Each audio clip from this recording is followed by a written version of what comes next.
Hello दोस्तों आज मुझे आपकी दुआओं की बहुत ज़्यादा ज़रूरत है।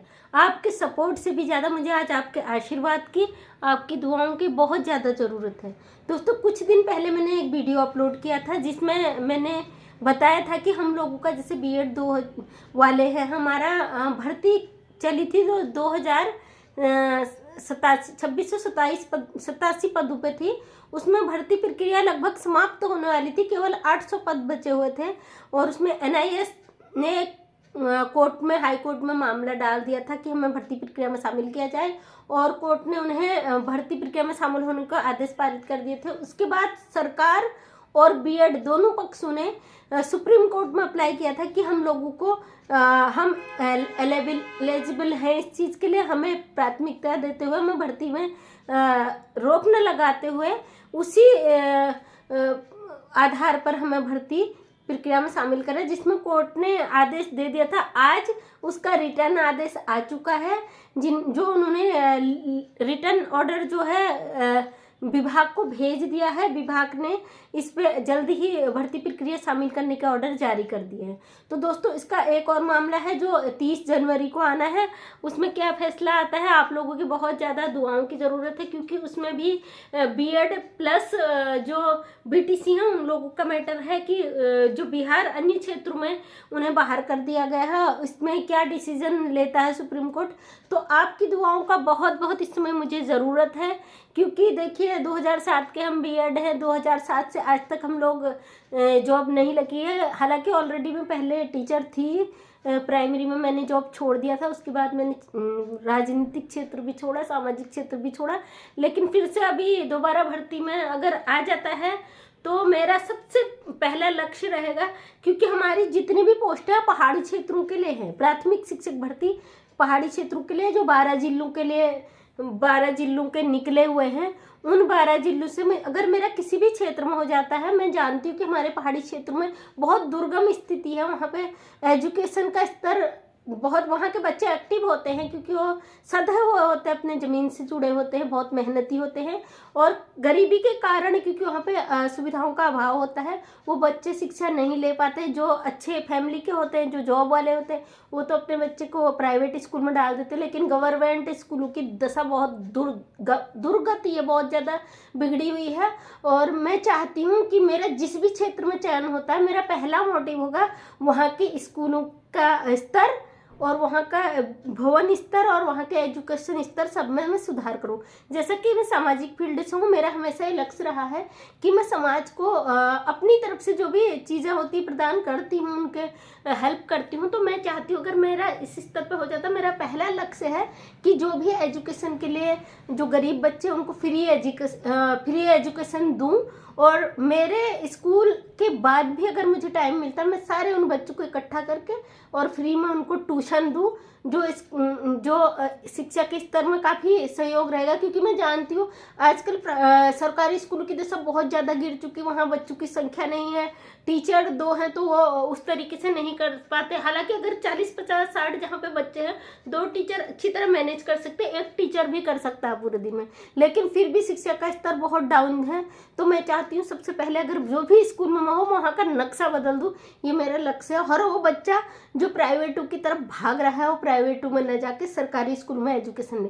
सबसे पहले मेरा लक्ष्य, मैं खुद अपने बेटे को प्राइमरी स्कूल में डालूंगी।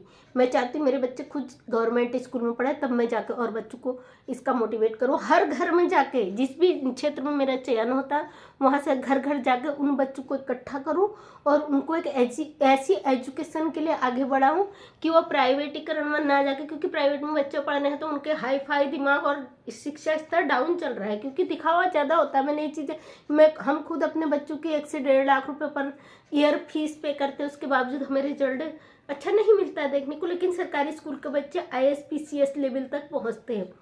मैं खुद चाहती थी कि एजुकेशन के स्तर पर, मेरा सपना था कि मैं एक अच्छी लॉयर बनूं, उसके बाद मैं जज का उभरूं, क्योंकि मैं पढ़ाई में भी अच्छी थी, टॉपर भी थी। वो चीज़ें हमारे पास सुविधाएं न होने के कारण, गरीबी के कारण मैं नहीं कर पाई। और जैसे ही मुझे मेरी मैं इस फील्ड पे आई, सामाजिक फील्ड में आई, सबसे पहले मैंने उन लोगों को जिन्हें ज़रूरत थी, जो अपनी छोटी छोटी परेशानियों की वजह से अपनी एजुकेशन नहीं कर पाते थे, उन लोगों को मैंने हेल्प किया है। लेकिन मुझे बहुत खुशी मिलेगी अगर मैं सेल्फ की कमाई से उनको हेल्प कर सकूं।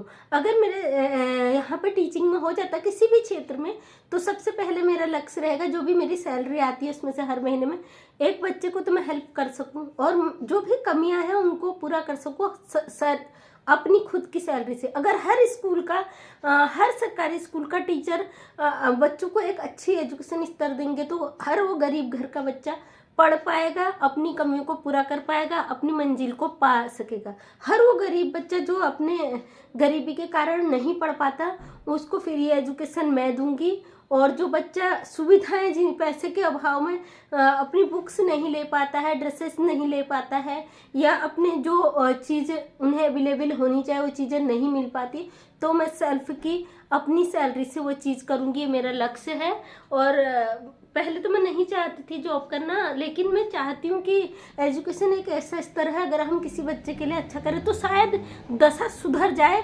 और ये शुरुआत मैं अपने उस विद्यालय से करूँगी जो कि हमारे पहाड़ी क्षेत्रों के बच्चे बहुत ज़्यादा मेहनती होते हैं, बहुत एजुकेशन उनके लिए बहुत ज़रूरी है, लेकिन वहाँ पे सुविधाओं का अभाव होता है। मैं जानती हूँ, क्योंकि मैं प्लेन्स में रहती हूँ, शहर में रहती हूँ, लेकिन दुर्गम क्षेत्र में जॉब करना बहुत मुश्किल होता है। लेकिन मैं ये चीज़ करूँगी क्योंकि मैं चाहती हूँ हमारे पहाड़ों के बच्चे कितने किलोमीटर दूर जाते हैं पैदल, और उसके बावजूद उनके पास फीस पे करने के लिए नहीं होता है। और दुर्गम क्षेत्र इतना कि वहाँ पे कोई जॉब के सुविधाएं नहीं होती हैं, उनके पेरेंट्स दिन भर मजदूरी करते हैं और बच्चों को सरकारी में डालते, उसके बावजूद भी बच्चा एजुकेशन नहीं ले पाता क्योंकि एक एक दो दो टीचर हैं और बच्चों की संख्या भी कम हो रही है।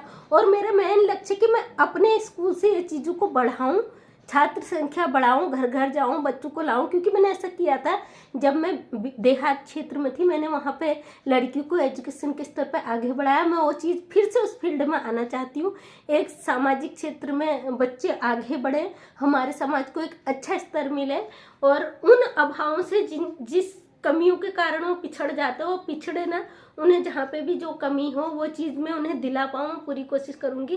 तो दोस्तों, इस समय मुझे आपकी दुआओं का, आपका आशीर्वाद की बहुत ज़्यादा ज़रूरत है, क्योंकि दुआ कीजिए कि मेरा इसमें सिलेक्शन हो जाए, जिससे मैं अपने सपने के साथ उन छोटे छोटे बच्चों के सपने भी पूरे कर पाऊँ जिनके पेरेंट्स नहीं कर पाते। उनको एजुकेशन से भी ज़्यादा ज़रूरी है कि समाज में उनकी वैल्यू पता चले, अपने हक को पहचाने, हो अपने अधिकारों को जाने, उनको फिजिकली, मेंटली, सोशली हर तरीके से डेवलप करना मेरा लक्ष्य है, जो कि बेसिकली होता है।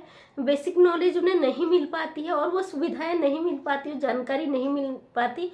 तो मैं चाहती हूँ अगर पहाड़ी क्षेत्र में मेरा सिलेक्शन होता है तो उन बच्चों के लिए मैं ज़रूर कोशिश करूँगी।